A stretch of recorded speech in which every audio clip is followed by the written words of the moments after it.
মা কি লিখছিস? আমি আজকের বই মেলা লিখছি। কে লিখতে দিয়েছে বই মেলা?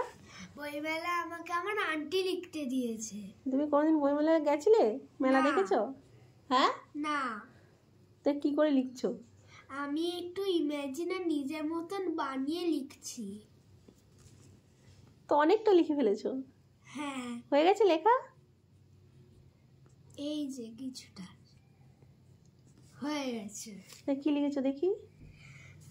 আমি তোমাকে পড়ে শোনাচ্ছি। ঠিক আছে। আগামীকাল আমি আমার মা ও বাবা মিলে বইমেলা দেখতে গেছিলাম। আমরা অনেক বই দেখেছিলাম। আমি বই পড়তে ভালোবাসি। আমাকে বাবা একটা রূপকথার বই কিনে দিয়েছিল। আমাকে মা একটা হাসির বই কিনে দিয়েছিল। যেতে যেতে মামির সাথে দেখা হয়ে গেল। মামা আমাকে একটা কবিতার বই কিনে দিয়েছিল। মামি আমাকে একটা ভৌতিক বই কিনে দিয়েছিল।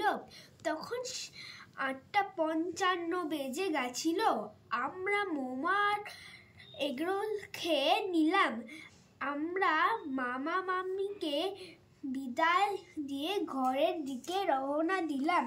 ঘরে এসে আমি বইগুলো পড়লাম। আমার বই মেলায় গিয়ে খুব মজা হয়েছে। বাহ, খুব সুন্দর হয়েছে। Thank you. ঠিক আছে। আর কিছু কাজ দিয়েছে আন্টি? না। ওকে।